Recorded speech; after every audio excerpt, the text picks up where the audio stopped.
njengoba wazi ukuthi namhlanje yona ke i-Freedom Day sikhona khona la eShowe endaweni yaseMlalazi under iKing Cetshwayo District.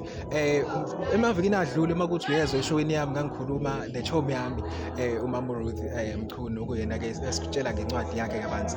Wasesiphinda futhi simeme ukuthi namhlanje uzobe ne-Thanksgiving njengoba uza nje on my background there is umculo kumnandi kade kusonto usuku lonke nje kumnandi njengoba manje sesiphuma sekuyaphela but angifuni ukuthi ngikhulumele uMama Mchunu ukhona phambi kwami uyena ozositshela ukuthi kahle kahle usuku liqale kanjani. Chomi yami ngiyazi ukuthi you were excited about this day, so selifikile ke uzizwa kanjani namhlanje and usuku liqhubeke kanjani?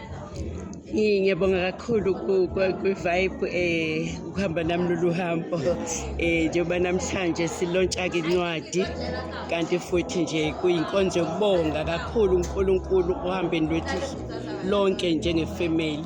Si-celebrate 50 years nomyeni wami sishadile. Nami I'm 70 years this year. And then on top of that sesilontsha incwadi ebalisa kakhulu ngomsebenzi kaNkulunkulu awenza kumuntu mayembizile ukuthi ahambe uhambo lwakhe njengoNkulunkulu. So ngizizwa ngithokoze kakhulu ngalolu suku ukuthi uselize lwafika. Besingasahlali nobuthongo sibuka nje nabantu ukuthi abantu bazoba baninzi sizokwenza njani nemvula iyanetha kodwa uNkulunkulu wenza umusa ukuthi namhlanje libalele bafika abantu. Silontshile ke incwadi nokhoze ekseni belukhona. Siyambonga kakhulu uNkulunkulu kakhulu bengingazi ukuthi i-vibe yabuya namhlanje, so sengijabule kakhulu. Sasikhuluma emavikini adlula sesikhuluma ngayo incwadi sikha phezulu ukuthi izobebhetheni siphumile ke manje before sikhulume ngokuthi sitholakala kuphi njengoba silontshele namhlanje ake siqale sikhe kancane ukuthi la kuthi just briefly ngiyazi ukuthi ubusy singayi namhlanje nje briefly kancane umlaleli uma ukuthi mhlambe nawe uyayibona ukuze sizwe ukukhuluma indaba ukuthi uyithola kuphi ke ithi incwadi ikhuluma ngobizo, receiving a call, trusting in God. Kusho ukuthi uma uNkulunkulu ekubiza ukubiza ukuthi uzohamba nawe wena kufanele kube nalolo likholo lokuthi uNkulunkulu vele uzokhola ahambe nawe indlela.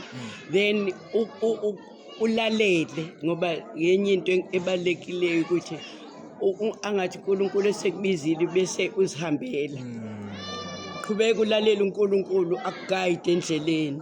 Egcineni kwakho konke wenze njengoba uNkulunkulu esho. uNkulunkulu uthembekile uma ebiza umuntu ngoba uyazi ambekele ngisho nabantu azohamba nabo endleleni. Ngakho ke uhambo lwami belungelula kodwa nje umndeni wami ubukhona kodwa uNkulunkulu wangibekela nabanye abesifazane ngoba yilokho kusenhlizweni yami ukuthi uNkulunkulu ngibekela abanye besifazane ngabo uhambo lwami okusho ukuthi ibalulekile lento yokuthi thina njengabantu besifazane singabukelani phansi kodwa nje silekelelane ngayo yonke indlela kangangokuthi nje abavuke nabanye abasha abangababhali noma sebengeze ukubhala ngenye into nangakho lokhu mina ngibhale ngakho kodwa lokho ababhala ngakho bancike nakwabanye abantu besifazane ukuze iqhubeke impilo yabo nekhono labo uNkulunkulu abaphe lona lokubhala. Interesting.